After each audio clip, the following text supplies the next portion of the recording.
Good afternoon, friends.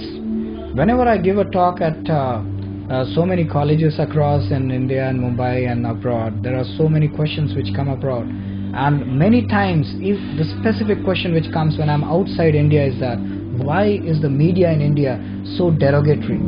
Why is it so leftist? Why is it so liberalist? Why ultimately it actually removes that very tradition of the Vedic culture from the roots of India? Why is media so negative?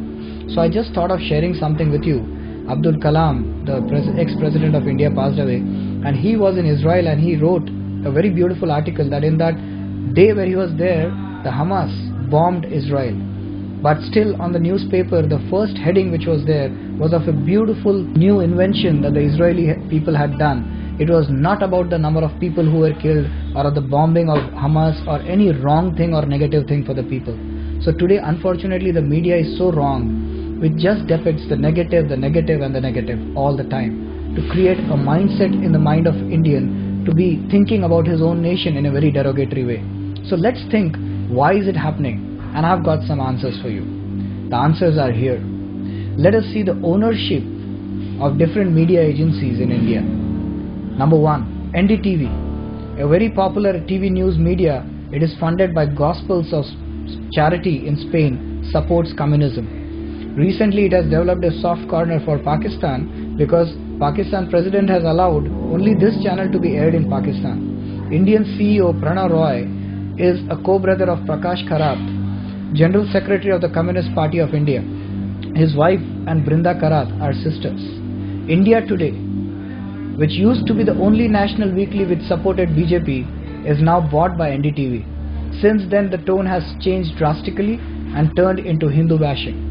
CNN IBN, what is it? This is 100% funded by Southern Baptist Church with its branches in all over the world with headquarters in the US. The church annually allocates $800 million for promotion of its channel. Its Indian head is Rajdeep Sardesai and his wife Sagarika Ghosh. Times Group list: Times of India, Midday, Navbharat Times, Stardust, Femina, Vijay Times, Vijaya Karnataka, Times Now, and many more. This is the Times Group list. This Times Group is owned by Bennett and Coleman, World Christian Council. Does 80% of the funding, and an Englishman and an Italian equally share balance of 20% in it. The Italian Roberto Mindo is a close relative of Sonia Gandhi. Star TV, it is run by an Australian who is supported by St. Peter's Pontifical Church, Melbourne. Hindustan Times, owned by Birla Group, but hands have changed since Shobana Bhartiya has took over. Presently, it is working in collaboration with Times Group.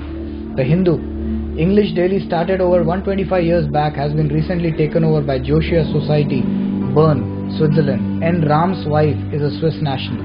Indian Express, divided into two groups, the Indian Express and New Indian Express, Southern Edition. ACTS Christian Ministries have major stake in the Indian Express, and latter is still with the Indian counterpart. Enadu, still to date controlled by an Indian named Ramoji Rao. Ramoji Rao is connected with film industry and owns a youth studio in Andhra Pradesh. Andhra Jyoti, the Muslim party of Hyderabad known as MIM, along with a Congress minister, has purchased this Telugu daily very recently. The Statesman, it is controlled by Communist Party of India. Kairali TV, it is controlled by Communist Party of India, Marxist. Mathrubhumi, leaders of Muslim League and Communist leaders have major investment. Asian Age and Deccan Chronicle, it's a Saudi Arabian company which holds stakes, and the chief editor is MJ Akbar. Gujarat riots which took place in 2002 where Hindus were burnt alive, Rajdeep Sardesai and Barkha Dutt, working for NDTV at that time, got around $5 million from Saudi Arabia to cover only Muslim victims, which they did very faithfully. Not a single Hindu family was interviewed or shown on TV whose near and dear ones had been burnt alive in Godhra. So, the ownership explains the control of media in India by foreigners. The result is obvious. Ponder over this. Now you know why everyone is against the truth. How very sad. Don't forget to share. Let the truth be known. Thank you very much.